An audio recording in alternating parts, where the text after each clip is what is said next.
وقت ما كنت طالب في كل مراحل التعليم كنت بحس بشعور حلو قوي. ياه، اخيرا الاجازه هتيجي وفيلم كونج فو باندا الجزء الثاني نازل، وهنزل قبل اصحابي ونعمل دوره فيفا والعب بالليفر. صلاح كرة ممتازة خطيرة، ساديو ماني جول.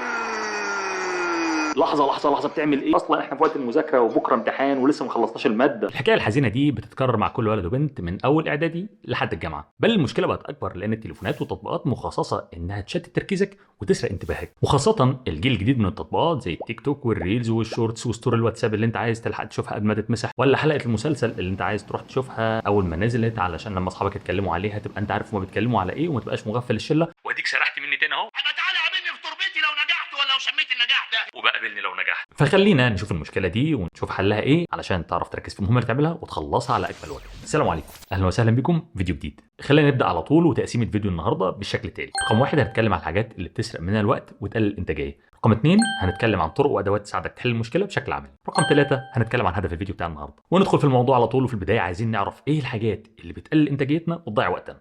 رقم 1 انك مش بتعرف تقول لا. ازاي انا مش بعرف اقولها؟ اهو لا. بص يا صديقي، انت مش بتعرف تقول لا للحاجات اللي بتعطلك. مش مصدق؟ طب خد دي. ما بتعرفش تقول لا لصاحبك اللي قاعد يحكي لك عن تعاقدات وانتقالات الناديه. ما بتعرفش تقول لا لصاحبتك اللي قاعده تحكي لك عن اللي ما يتسماش وانتوا اصلا لسه ما طلعتوش من البيضه.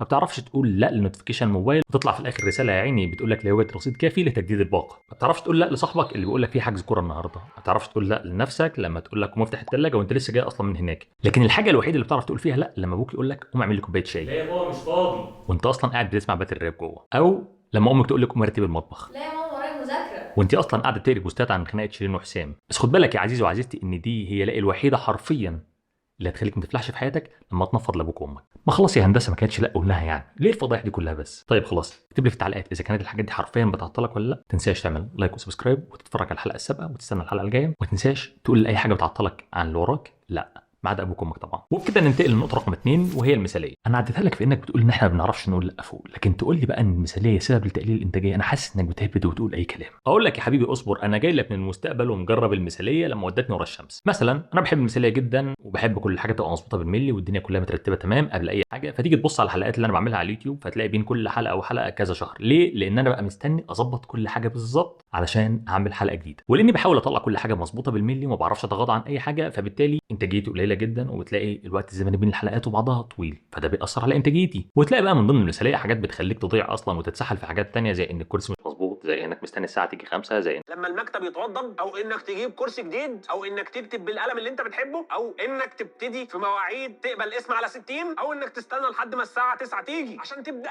اي حاجه في حياتك. ابدا، لانك لا هتصحصح ولا هتركز ولا هتتنايل على عينك وطبعا الظروف المثاليه اللي انت مستنيها عمرها ما هتحصل وعمرها ما هتتجمع. اما عن رقم 3 في الحاجات اللي بتقلل انتاجيتنا وتضيع وقتنا وهي العادات غير الصحيه. اول حاجه بتيجي في بالنا علشان نخلص مهمه معينه او ننجز حاجات اكتر وهي اننا نزود في الوقت. فاول حاجه تقولها انا بدل ما انام النهارده بدري فانا هسهر شويه واشرب لي كوبايه قهوه واضرب لي علبه اندومي بالليل، وبدل ما انام 8 ساعات هنام 5 ساعات بس وبكده ابقى برنس. بص، هو فعليا ده هيخليك تنجز النهارده وتخلص اللي وراك، لكن مع الوقت ده هيبقى مشكله كبيره عليك وعلى صحتك وهيخلي تركيزك اقل، فخد بالك علشان دي مشكله. وبكده يا عزيزي عزيزاتي نكون اتكلمنا في الحاجات اللي بتقلل انتاجيتنا وبتضيع وقتنا، ونيجي دلوقتي لمرحله الحلول. وهنتكلم دلوقتي عن اشهر قواعد تساعد على الانجاز والانتاجيه. رقم 1 وهو قانون باركنسون. القانون بيقول ان اي مهمه هتتسع وتاخد الوقت اللي انت هتديهولها. مثلا لو عندك تاسك معين هتخلصه وتسلمه في خلال اسبوع، فانت الوقت المحدد بتاعك هو اسبوع، التاسك هياخد منك الاسبوع بالظبط. اما لو التاسك ده المفروض ان هو ياخد يومين وانت متحدد لك اصلا يومين علشان تسلم فيها التاسك بتاعتك، فانت هتخلص التاسك في يومين. الفكره ان كل مهمه هتتسع لحد ما تاخد الوقت اللي انت حاططه لها. يعني انت مثلا باقي لك شهر على الامتحان، فانت المفروض تراجع الماده كلها من دلوقتي لحد الشهر، فانت هتلاقي الماده هتراجع كلها في شهر. اما لو الامتحان بعد بكره فانت مضطر تراجع الماده النهارده وتخلصها النهارده وتبقى كله تمام. الفكره ان المهمه هتتسع بالظبط للمده اللي انت هتديها لها، فانت علشان الوقت ما يمطش منك حاول تدي لكل مهمه وقتها بالظبط وتحدده. لان لو عندك مهمه من غير وقت محدد فالمهمه دي اصلا هتفضل ماشيه معاك باستمرار ومش هتخلص وهتفضل معاك الى ما لا نهايه. الخلاصه هنا ان اي مهمه او اي تاسك او اي حاجه عايز تخلصها لازم تحط لها اطار زمني او تايم فريم. نيجي بقى للقانون رقم 2 وهو قانون كارلسون. قانون بيقول لك ان اي عمل او مهمه بيتم مقاطعتك فيها فبتكون انتاجيتك فيها جودتها اقل، احنا بنتكلم عن الجوده بتكون اقل وهتاخد وقت اطول من ان لو المهمه دي تمت بدون ما تتقاطع فيها او بدون ما يحصل لك فيها اي مقاطعه. ولان المشكله كلها حاليا هي في التشتت،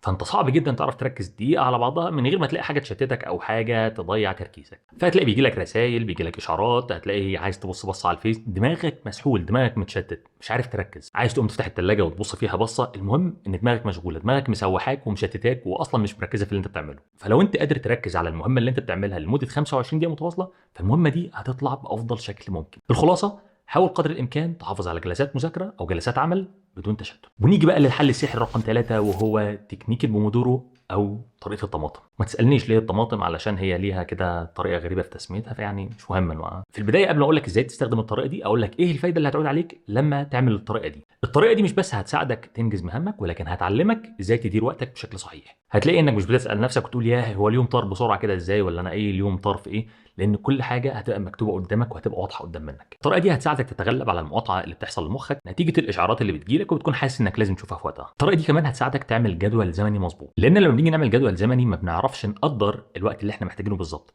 فبنحط حاجات كتير جدا في وقت مش مناسب ليها، فتلاقي نفسك ما عملتش ولا حاجه منهم وتصاب بالاحباط. طب ازاي بقى نستخدم طريقه البومودورو؟ اول حاجه ابعد الموبايل عنك، ولو الموبايل مهم جنبك فيا اما تفصل الواي فاي، اما تعمله ايربلان مود. تاني حاجه اختار مهمه انت عايز تخلصها، وليكن مثلا فصل دراسي عايز تخلص مذاكرته. تالت حاجه اظبط المنبه بتاعك على 25 دقيقه، ويستحسن يكون منبه من المنبهات العاديه مش منبه التليفون، وعاهد نفسك ان خلال ال 25 دقيقه دول مش هتسمح لاي حاجه تعطلك او تشتتك او تضيع انتباهك. رقم 4 ركز على اللي بتعمله لحد ما المنبه يرن وال 25 دقيقه يعدوا. ولو افتكرت اي حاجه بقى انت لازم تعملها، تكلم خالتك، تقوم تروح الثلاجه، تفتكر حاجه عايز تسيرش عليها، اكتب كل الحاجات دي جنبك في ورقه خارجيه على حد ما تخلص ال 25 دقيقه بتاعتك والمنبه يرن. وده طبعا لان كل افكار العالم هتيجي في بالك في ال 25 دقيقه اللي انت مركز فيهم. خامس حاجه لما المنبه يرن يبقى انت كده خلصت 25 دقيقه تركيز، اظبط المنبه على 5 دقائق تاخدهم راحه، ويستحسن في ال5 دقائق دول تقوم تعمل استرتشات كده تفرد جسمك تفك نفسك، لكن بلاش تمسك الموبايل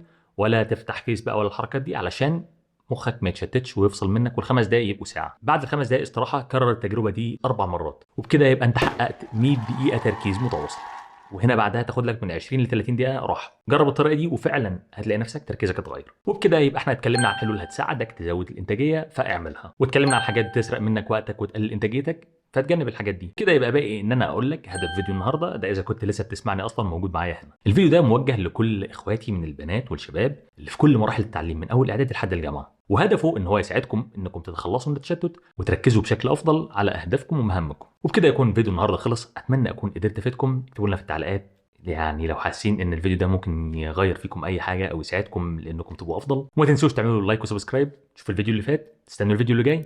سلام عليكم.